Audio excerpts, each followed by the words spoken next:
Por que raios a gente admira tanto personagem que gosta de sofrer? Eu não sei, eu penso nisso direto. Eu acredito que vocês também pensem, né? Porque, tipo, a vida real, ela ensina o oposto pra gente. Foge da dor, evite o desconforto, não chore, busque o caminho mais fácil, encontre o atalho, né? É isso que a gente aprende desde que nasce.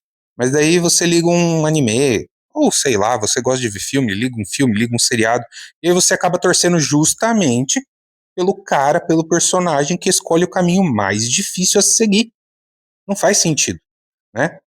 A exemplo, o Hippo. O Hippo, ele decide começar boxe e apanha. Apanha, apanha, até não conseguir mais ficar de pé. Mas continua se levantando, né? O Alphonse, ele faz aquela cagada no começo da obra e perde o corpo todo. E continua mesmo assim. O Erwin vê todo mundo morrer e carrega o peso de milhares nas suas costas. E continua também, né? Eles sofreram do primeiro ao último episódio. E mesmo assim a gente quer ser que nem eles. Não faz sentido, né? Mas tem um motivo. Todos esses personagens, né, os mangakas, eles tentam inserir dentro de suas obras filosofias, o que eles pensam, o que eles aprenderam, né, no decorrer da vida. Então, tem filosofia nas obras, né, se você parar para analisar. Então, a gente tem algo ali sendo espelhado para nós, uma forma de se viver, uma forma de encarar a vida, de você enxergar algo, e aí esses personagens acabam marcando a gente. Não tem como. Você pensa, eu quero ter essa força, eu quero ser que nem esse cara. Por que eu não posso ser? Por que eu não sou? Nossa, você sai motivado. Às vezes você assiste algo de basquete e quer jogar basquete, você assiste algo de vôlei e quer jogar vôlei, você fica motivado pelo que você está assistindo. E normalmente tem obra filosófica dentro disso tudo. E você só não sabe o nome, você só não sabe de onde vem. E hoje, a minha ideia aqui é mostrar 5 padrões filosóficos dentro de obras, né, que eu fui colecionando ao longo da vida. E são 5 jeitos de se encarar a vida, escondido em alguns personagens que são muito famosos. E no final, quando eu juntar esses 5, eu vou falar o nome da escola filosófica, que descreveu tudo isso, há 2000 anos atrás, antes do primeiro mangá sequer existir. E o primeiro padrão que eu quero falar aqui começa num ringue de boxe.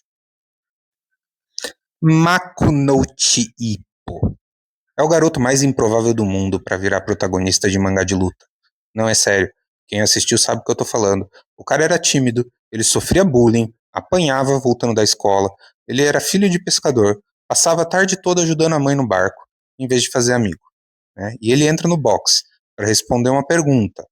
É uma pergunta que o mangá inteiro persegue por mais de 1000. É isso aí mesmo, por mais de 1000 capítulos. O que significa ser forte? Agora repara como que a obra responde isso. Porque a resposta é um puro tijolo na nossa cara, né? Tem uma fala do mangá que é bem famosa, que é: o esforço nem sempre compensa, mas todos os que venceram, sem exceção, se esforçaram. Lê de novo essa frase na sua cabeça. Ela está dizendo com todas as letras que o resultado não está sob seu controle. Você pode treinar igual um monstro e perder mesmo assim. Mas o esforço, esse sim é seu. É a única coisa que é sua, que você controla. O Hippo, ele não controlava o adversário, ele não controlava se o adversário era mais forte ou quem seria, né? Ele não controlava se ele ia tomar um nocaute no primeiro round, não controlava o juiz, a torcida, o azar. Ele controla uma coisa só: se ele aparece pro treino todo dia de manhã. E ele aparecia. Sempre. Tem outra frase da obra que fecha um pouquinho essa ideia, né? Um homem não fica forte vencendo. Ele fica forte se levantando. Sacou o que tá rolando? O mangá tá separando cirurgicamente o que depende de você do que não depende. Vencer não depende só de você. Levantar depende inteiramente de você. Então, para que gastar energia sofrendo com a vitória, que é incerta, se você pode investir toda essa energia no levantar, que é certo? E, pois é, tem um filósofo que foi escravo que escreveu exatamente isso há 2000 anos atrás, muito antes do hipo sequer existir. Há coisas que dependem de nós, e coisas que não dependem de nós. A serenidade está em cuidar do que depende e aceitar o que não depende.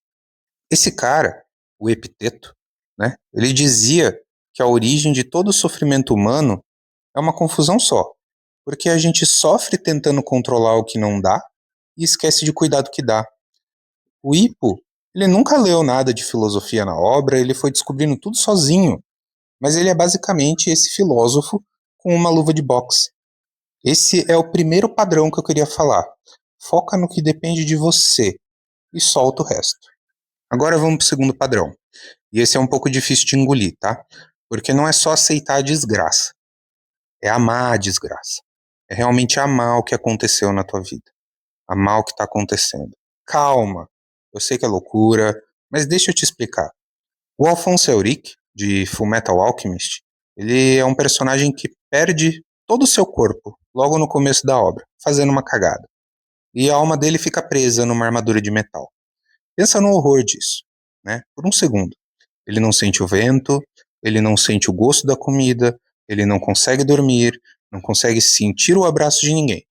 Era para esse personagem ser uma máquina de lamento, né? Pra ele passar o mangá inteiro chorando sobre o corpo que perdeu. E ele não faz isso em nenhum momento. Ele foca no que ele ainda pode fazer, no irmão que ele pode proteger e nas pessoas que ele pode salvar com aquele corpo de aço. Ele não desperdiça um segundo desejando uma realidade diferente da que tem. Agora, em outra obra, a Nausicaa, do Miyazaki, talvez seja um exemplo muito lindo disso tudo. Ela nasce num mundo praticamente morto, pós-apocalíptico, floresta tóxica que mata quem respira, né? Insetos gigantescos, terra envenenada. Qualquer pessoa normal odiaria esse mundo, passaria a vida xingando o destino de ter nascido no lixão da história. A Nausicaa faz o contrário. Ela estuda esse mundo, ela entende esse mundo e ela descobre uma coisa que ninguém mais viu. O veneno é parte da cura também. A floresta tóxica está lá, lentamente purificando a terra envenenada pelos humanos. O que todo mundo via como destruição era, na verdade, o mundo se curando. E ela só conseguiu ver isso porque amou o mundo o suficiente para olhar de perto, em vez de odiar de longe. Tem um filósofo alemão, né, esse aqui, ele não é da escola que eu estou falando, mas ele deu um ótimo nome para essa ideia e que se popularizou nessa escola filosófica, que nada mais é do que o amor fati, ou amor ao destino. E a frase dele é essa: minha fórmula para a grandeza no ser humano é o amor fati, não querer nada diferente, nem para trás, nem para frente, em toda a eternidade. Mas a escola que eu estou falando, né, ela já praticava isso séculos antes de Nietzsche dar sequer um nome. Né? Eles diziam o seguinte: não busques que as coisas aconteçam como quer antes que aconteçam como acontecem, e terás uma vida tranquila. O Alphonse, ele não quer um corpo diferente do que ele tem. Nausicaa não quer um mundo diferente do que ela tem. Eles pegam a carta mais podre que a vida deu e jogam ela com maestria, né? E esse é o segundo padrão. Amar o destino que te coube, exatamente como ele veio. Terceiro padrão, e é o mais desconfortável de todos. O personagem que olha a morte de frente e deixa isso mudar como eles vivem. E o melhor exemplo nem é um personagem, é um jogo inteiro, que é Dark Souls. Quem jogou sabe, quem não jogou, escuta. É um jogo que literalmente é construído sobre morrer. Você morre, aparece, you died, na tela vermelha, né? E você volta para a fogueira e tenta de novo, e morre de novo, e volta, e tenta, 1000 vezes, né? É, é meio traumático, mas a gente gosta de sofrer, né? Mas aqui está o pulo do gato filosófico. O jogo, ele não tá te punindo por morrer. Ele te ensina pela morte. Cada morte mostra aonde estava a armadilha. Cada morte mostra como o inimigo ataca, qual o padrão dele, né? Onde você foi arrogante demais, aonde você não se preparou ou não tomou cautela, cuidado suficiente. Quem gosta desse tipo de jogo, realmente entende Dark Souls, a franquia, para de ter medo de morrer no jogo. É normal. A morte, ela acaba virando uma professora naquele jogo, não uma punição. Agora, um personagem que faz isso na pele é a Rei Ayanami, de Evangelion. A Rei, ela é clonada. Existem cópias dela. Ela sabe que pode ser substituída se aquele corpo morrer. E mesmo assim, ou talvez só por conta disso, ela tem uma relação com a morte que é quase sobrenatural, de tão serena. Ela não teme deixar de existir. O que ela valoriza é um instante presente, porque entende que aquele instante específico, aquele exato momento, é o único que não se repete. Nenhum clone vai viver aquele momento de novo, né? E o Erwin Smith, de Attack on Titan, o comandante que manda a gente para a morte toda a missão, o Erwin, ele vive cada decisão sabendo que pode ser a última, dele e de cada soldado embaixo do seu comando. E ele não trava por conta disso, pelo contrário, é a consciência da morte que faz ele priorizar com uma clareza brutal o que realmente importa. A filosofia, ela já tem um nome para isso, né, em latim inclusive, que é memento mori. Lembra que você vai morrer. Imperadores e filósofos do passado, né, já escreviam isso. Não vivas como se tivesse 10 mil anos pela frente. O destino paira sobre ti. Enquanto vives, enquanto é possível, torna-te bom. Não é mórbido, é o contrário de mórbido, né? Quem lembra que vai morrer, para de desperdiçar a vida com bobagem, para de adiar o que importa, para de brigar por migalha. A morte, ela, quando encarada de frente, ela não escurece a vida, ela ilumina o que vale a pena, né? Você passa a focar no que merece o seu esforço. Então esse é o terceiro padrão. Lembra que tudo acaba, para viver o que importa agora. Quarto padrão, e esse é o meu favorito de assistir. São os personagens que fazem o certo quando ninguém tá olhando, que não precisam de plateia, de like, de aplauso. O exemplo máximo disso tem um nome, Roronoa Zoro, de One Piece, em Thriller Bark. Para quem não chegou nessa parte, eu não quero dar spoiler, tá? Mas a cena é mais ou menos assim. O Zoro, ele toma para si, sozinho, uma quantidade absurda de dor para salvar o capitão e a tripulação. E ele quase morreu nesse processo.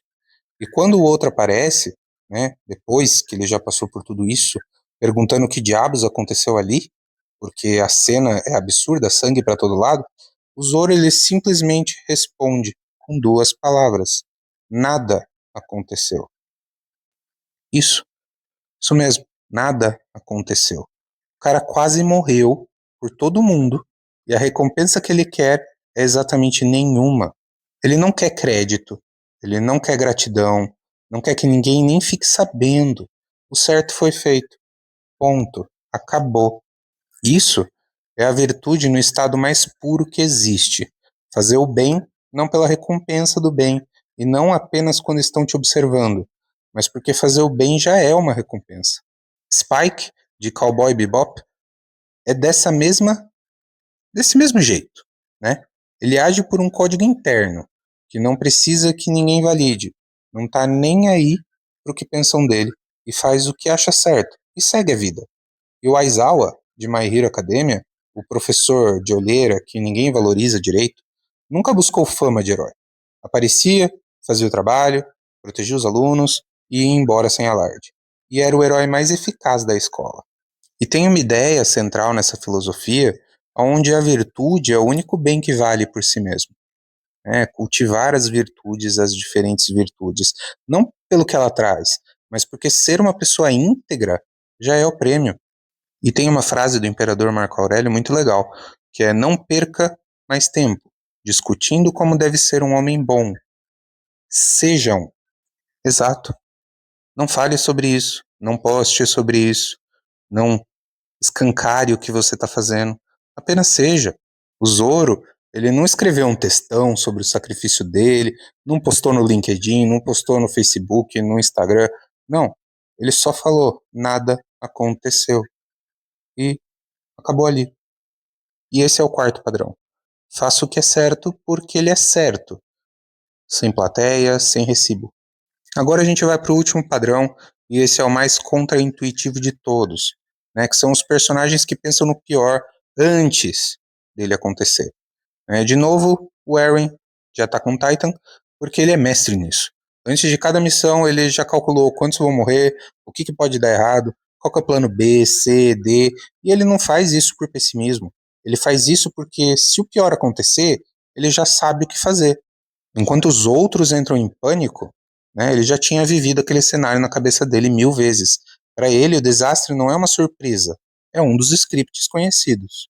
E se você quer um personagem fora de mangá, anime, desenho japonês, pensa no Batman, né, filme de herói. O cara tem um plano para derrotar cada membro da Liga da Justiça, inclusive o Superman. Por quê? Por paranoia? Não, não, tem nada a ver com paranoia. Porque quem ensaia o pior cenário para de ser paralisado pelo medo dele. O medo vive do desconhecido. Quando você já visitou o pior na sua imaginação, ele perde o poder de te congelar. E existe um exercício, né, uma frase em latim de novo, que é premeditatio malorum, né? A premeditação dos males. É literalmente sentar e imaginar perder tudo. O dinheiro, a saúde, as pessoas, não para sofrer antecipadamente, mas para que no dia que a desgraça acontecer, ela chega como uma velha conhecida e não como um monstro na sua vida. E tem uma frase de Sêneca bem legal que é nos tempos de segurança que o espírito deve se preparar para os tempos difíceis. O lutador, antes do golpe, já o ensaiou 1000 vezes. Eren não entra em pânico, porque ele já chorou aquela perda antes dela acontecer. E esse é o quinto padrão. Ensaia o pior, para parar de ter medo dele. Pessoal, já tô chegando no final, tá? Mas antes eu só queria agradecer se você ainda tá por aqui, se você tá curtindo o episódio, deixa o seu like, segue o canal. Acredite, isso ajuda bastante a gente a continuar produzindo conteúdo aqui para vocês. Bom, vamos recapitular os 5 padrões. 1. Foca no que depende apenas de você. 2. Ama o destino que te coube. 3. Lembra que você vai morrer para viver melhor. 4. Faz o certo, sem precisar de plateia. 5. Ensaia o pior, para não temer ele. Esses 5 padrões, eles não são invenção destes mangakás, dessas obras que eu citei. Eles foram formulados por pessoas há mais de 2000 anos atrás, por um escravo grego que não tinha nada além das próprias ideias, o Epiteto, por um imperador romano, o homem mais poderoso do mundo naquela época, né? Um cara que escrevia mensagens para ele próprio, só para ele, era o jornal dele, todas as noites, para não esquecer o que importava, né? O nome desse cara era o Marco Aurélio. E, e também por um conselheiro político que foi exilado, perdeu tudo, né? E ensinou serenidade até o seu fim, o Sêneca. Estes 3 homens são da mesma escola, e os personagens que eu te mostrei hoje, o Hippo, Alphonse, Nausicaa, Zoro, Spike, Aizawa, Rei, Eren, todos eles viviam isso sem saber, segundo os princípios dessa mesma escola filosófica, que é o estoicismo. E sabe o Epiteto, que eu já falei diversas vezes no canal? Então, ele nasceu escravo, mancou praticamente a vida toda porque a sua perna foi quebrada pelo seu mestre, pelo seu dono, e ele acabou virando um dos maiores filósofos que se falava sobre liberdade que o mundo já viu. Porque ele descobriu uma coisa que o Hippo, o Zoro e o Eren sabem muito bem, que existe uma parte de você que nenhuma circunstância pode tocar. O estoicismo, né, ele tem uma fama injusta pela internet, pelas pessoas. Quando as pessoas elas ouvem essa palavra, estoico, elas já pensam em alguém frio, sem emoção, tipo um robô, ou que nem uns babaca que a gente vê pela internet, eu não quero citar os nomes aqui, mas é muito babaca né, influenciador de internet que usurpou esse nome e fala, né, para justificar os seus atos, né, usando essa filosofia. O problema é que tudo isso é o oposto do que esses personagens mostram. O Hippo, ele sente medo antes de cada luta, né? Ele não é insensível, fortão. Ele mesmo diz que corre de manhã porque tem medo. E o medo vira força a cada quilômetro. O Afonso, ele sente saudade do próprio corpo. O Erin, ele sente o peso de cada soldado que morre. Eles não são frios. Eles sentem absolutamente tudo. E mesmo assim agem do jeito certo. Isso daí não é ausência de emoção, tá? Isso aí é a forma mais alta de coragem que existe. E é por isso que esses personagens grudam na gente. Porque no fundo, lá no fundo, a gente reconhece neles a pessoa que a gente queria ter coragem de ser. A boa notícia é que dá para aprender. Faz 2000 anos que a gente aprende. Mas eu preciso te confessar uma coisa aqui antes de fechar esse episódio. O estoicismo, ele tem diversos rivais, né? Uma outra filosofia, outras filosofias que olham os mesmos personagens e discorda do estoicismo em quase tudo. O estoico diz: aceita o destino, amo o que te acontece. E tem escola filosófica que diz: o destino não faz o menor sentido. O universo é absurdo, indiferente, sem propósito nenhum. E aí ela vira a chave de um jeito que arrepia. É exatamente por isso que a vida vale a pena ser vivida. E essa escola também está nos seus animes favoritos, escondida nos mesmos personagens, e ela também tem um nome, mas esse nome e essa escola fica para o próximo episódio. Pessoal, esse aqui foi meu log, meu registro. Sou mais um NPC tentando debugar a minha própria programação, e hoje eu descobri que metade do meu código foi escrito por um escravo grego de 2000 anos antes de eu nascer. Te vejo no próximo episódio.